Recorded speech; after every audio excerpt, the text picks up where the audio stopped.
Hello, my friends. Welcome back to the Elliott Homestead. Today, we're going to talk about homemaking in the summertime because even though summertime is a time of fun and relaxation, for those of us who manage a home, it can also be a time for a ton of work.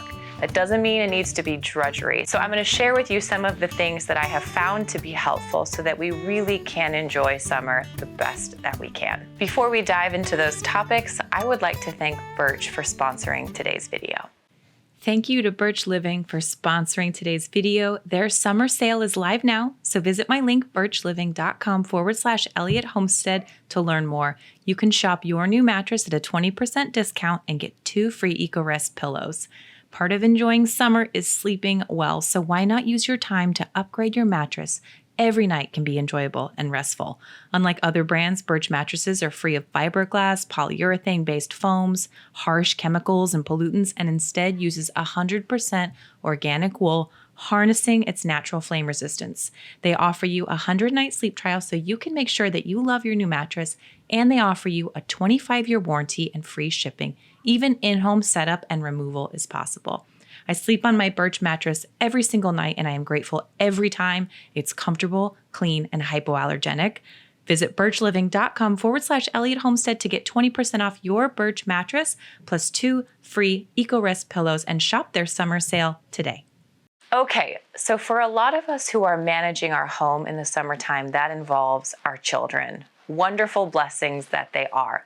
So let's start there. Here's a few helpful things that we have found when it comes to managing our home with people in it. Imagine that. The first is that it's great to remember that kids can actually be contributing members of your family. So we like to think of our family as a unit. We are all on the same team. So nobody is just here to serve somebody else. We're all meant to work together to hold this house in place and to keep it running strong. And so because of that, we give our kids lots of chores in the summertime, lots of opportunities for service, lots of opportunities for growth. So for us, because of our home, that looks like kids just cleaning their room, emptying the dishwasher, helping with dishes, sweeping floors, cleaning bathrooms to the best of their ability, helping fold their laundry, and even helping out in the garden and on the farm with small tasks. Every day, they have a bit of a purpose. They have a bit of a job to do. And kids are just like adults in that when they put a lot of effort into the day, it makes the times of relaxation that much sweeter. We've often found in erring on perhaps not giving them enough to do, they go a little stir crazy. They get a little bored and then they kind of start to pick at us and pick at each other. So the best way that we have found to counter that is just to give them things to do. So we give them chore sheets. They can work through them however they'd like, but they have a task at hand, and that helps keep the house running. Now, because our children are homeschooled, that means we never stop teaching them things. And this summer, I really wanted to focus on teaching the children in the kitchen because even though I love to cook, I don't want to be the type of cook that pushes them out of the kitchen. I want them to leave our home knowing not only how to enjoy all this delicious food, but also how to prepare it. So we have invited one child per day into the kitchen to have that as their kitchen day. So Monday is Georgia's kitchen day. And what that means is that prior to Monday, usually the night before, we just sit down. We talk about what ingredients we have, what's in season, what meat is defrosted, what's the schedule like for tomorrow, and then we plan our meals accordingly. And on any child's given day, it is their day to be beside me in the kitchen, helping chop, helping run down to the root cellar, stirring things, and then afterwards we talk about it. We talk about how do you know if chicken is cooked through? How do you practice knife safety? What needs to be refrigerated? What can sit out? So what I'm finding is that we're doing this more and more throughout the summer. There's all these opportunities for teaching them. So Georgia gets Monday, Owen gets Tuesday, William gets Wednesday, and Juliet gets Thursday. And then Friday and Saturday and Sunday are sort of my days to play alone in the kitchen, which I also really enjoy. But I've been very encouraged how fun it is to have them in the kitchen and how helpful they can actually be. To give you a context, Georgia's almost 14. She'll be 14 in September, and Juliet is 8. So all the children are at ranges in between there. But they have a kitchen day where they get to contribute. They're so proud of what they put on the table at the end of the day, which is very encouraging to see as well. And this is just something we don't necessarily have full time for during our really busy school year. So this is our chance to invest some time in our children and teaching them about these super important kitchen skills during the summertime. Just like we schedule time for each child in the kitchen and we schedule them for chores, we also have to schedule fun. Because we work from home, it's so easy for work to just sort of cave in on you, because if you look around your home, there's always work to do. There's always going to be a dish to wash. There's always a load of laundry that you could run, a floor you could mop, something you could deep clean or organize, bills to pay. These things are never ending. I think about them like just waves coming into the shore. They just never stop. So what we have found is that we need to schedule fun. So we've actually made a list. I think I even have it with me right here. This is our summer fun list. This is local places around us that we want to go, activities that we want to do. It could be anything from visiting a water park to visiting a lake to eating out at a favorite restaurant to a little small hike. But having a list at the ready makes it really easy when you've got a 3 or 4 hour break in your schedule where you're just leaving the house and you're going to do something to know where to go and to know what to do. So we're good at making chore lists and we're good at making to-do lists, but we're not that good at making fun lists. And we really wanted to get to the end of the summer and feel like we had soaked in everything about this season, from the food harvests to the sunshine, to the water sports that are all around us, to the beautiful mountains that we get to enjoy. There's so much here, but if we don't try, if we don't schedule it, it just doesn't happen. So part of homemaking in the summertime for us is actually leaving home, intentionally leaving home to do something fun. Because then when we come back to the home and there's floors to mop and laundry to fold, we're not bitter in our hearts about it, because we've made fun little love deposits as a family. And in our environment around us, we just feel invested, we feel enriched, we feel encouraged. And that makes it possible to sort of carry out with the chores of the season as well.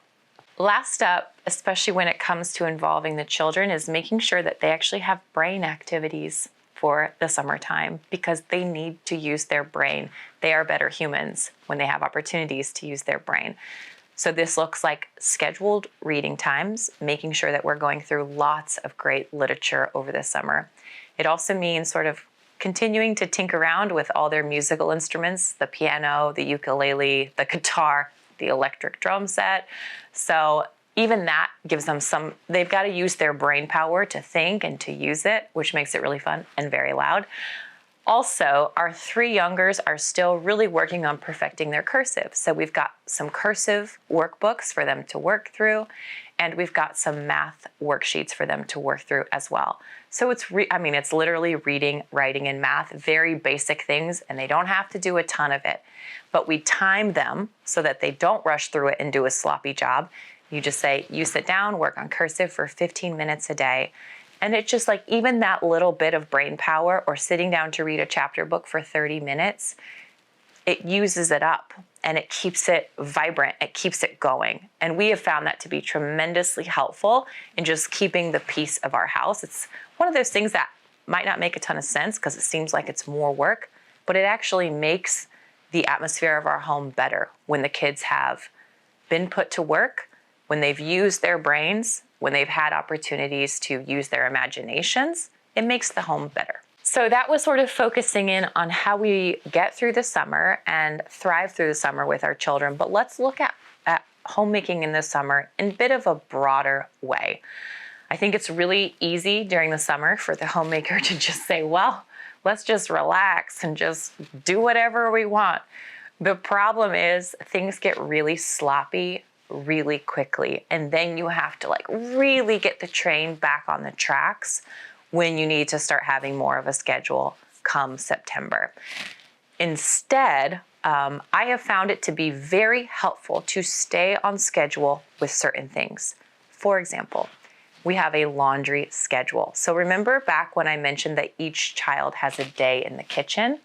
That's also their day to change their sheets and their day to do their laundry. So again, here we are recording this on Monday, Georgia's day in the kitchen. She just changed her sheets, brought all her laundry down to do it. And that way we don't get to the weekend and nobody has a dry swimsuit and nobody has any clothes to go to the lake with. Everything is sort of just kept on schedule. It's so much easier to do 1 or 2 loads a day than it is to try to do 8 loads on the weekend when you want to be having fun. So staying on a laundry schedule can be very helpful. Likewise, again, very unsexy, but it's still really helpful in the summertime to have a menu plan. If you need help planning out your summer menu, then I encourage you to check out the links below the video because there's a link there to our newsletter, to our Substack, and I send out menus, breakfast, lunch, and dinner menus twice a month. I'll tell you exactly what you should make. But this is going to be really helpful because what happens, that's all connected, right? Okay, so if we don't schedule out our food and we don't know what we're gonna make for dinner, and then it's 5 o'clock and we haven't pulled any meat out, we haven't stocked our shelves with what we need, then what do we end up doing? We go out, and then if we do that all the time throughout the summer, then our budget gets way off track. So instead, here's what I have found to be helpful. Keeping a schedule when it comes to menu, and then scheduling in fun, because then you get to eat out and enjoy special foods totally guilt-free. So we have a monthly budget for eating out, and we take that out in cash at the beginning of every month. Then we set our weekly schedule, and we schedule saying, hey, we're gonna go for a little hike on Thursday, let's say. Remember, that's the scheduled fun. We go do something fun as a family, and then afterwards, we know we're gonna go out to eat, and everyone gets really excited. And then we have our little cash in our envelope to know exactly how much we have to spend on that. So that way, not only does our menu stay on track, I know what I'm going to make, I can just make it. Fun is scheduled, so I can just enjoy doing things with the family, leaving the house, and eating out guilt-free. And I know exactly how much money we have to do that throughout the month so that the budget stays on track as well. Because if we get to the end of August and we haven't done fun things and laundry's a wreck and our menu's a wreck and we got to get our budget back on track and somehow jump back into our homeschool year, that's a lot to get back on track all at one time. So these small little tips can be really helpful when it comes to homemaking in the summertime. So that was kind of all the unfun stuff, but let's make sure that we remember all the beautiful stuff that comes along with homemaking in the summertime. Part of that is just making sure that we take the time as homemakers to enjoy the season. There's a few ways that I really like to do this. Of course, we're big gardeners, so we want to make sure that we spend time out in the garden. There's going to be time for me to clean out under my bed when the days are too hot to be outside, or in the middle of winter when I can't be outside. But when the weather is fair and it's possible for me to be out in the garden, that's where I'm going to be. And then I'm gonna put some extra effort in and bring the beauty from the garden inside so that I can enjoy it. Again, in wintertime, I don't have the opportunity to put bouquets of flowers all over the house. And even though it's a little extra work now, it's a way to just feel like you really savored the season. We also do this by making sure that we get outside and just open our eyes and open our faces to the sunshine each morning, because that is something that's kind of off the table as well during the winter time.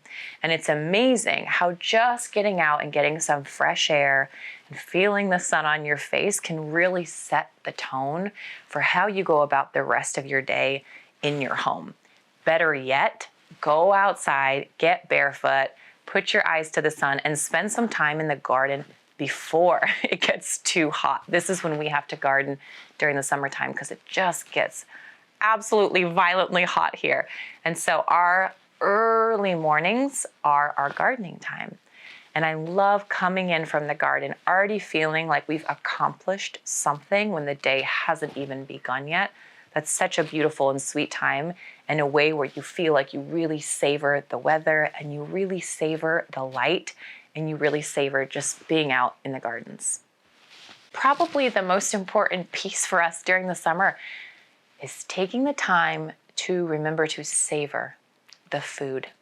This is when the bounty is so good. In fact, if I just gaze slightly to the right, I can see all the cherry trees just full of cherries. They won't be ripe for a few more weeks, at least this variety. But my point is to make sure as a homemaker, if you're planning your menu, let's say, to incorporate what is good around you. Peaches and apricots and green onions and fresh cabbage and all this beautiful stuff. If we don't take the time to see it, to seek it out, to maybe go to the farmer's market to buy it or to do the work in the garden so that we can harvest it, then we miss out on the tastes of that season.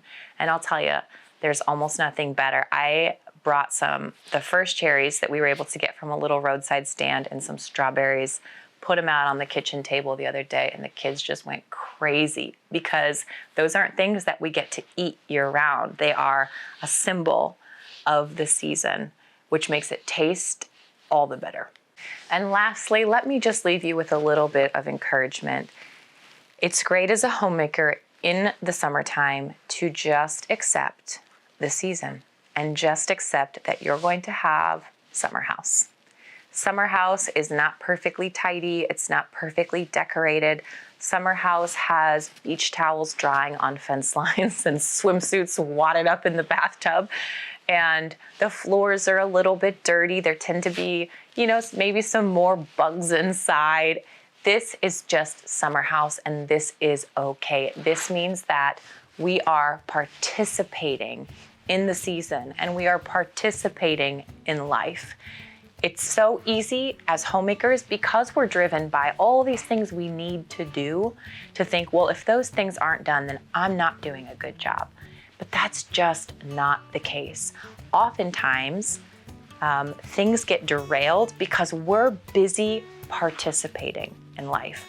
So if that means that you're doing your dishes a little late at night, maybe later than you wanted, because you took the time to spend time with your family or to go down to the river or to go pick some cherries, that's just participation, and there is nothing wrong with that.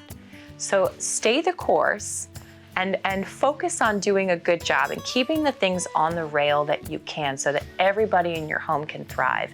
At the same time, be gentle and be kind to yourself, knowing that this is a season of, I don't want to say relaxation, because frankly, we work super hard in the summertime in the garden, but it's a time of just a little bit looser energies. It's a time where we walk around barefoot and we do take off in the afternoon to just go dunk in the river.